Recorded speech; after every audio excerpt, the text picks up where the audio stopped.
Hey everyone, today I'm going to show you how to repost on Bluesky. Stick around till the end to learn this simple process to share posts with your followers. So let's get started.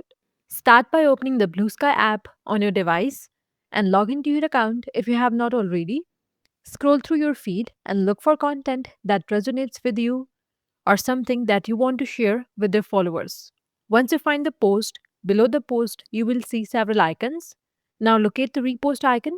It is usually represented by two arrows forming a rectangle or a similar design. So tap on it.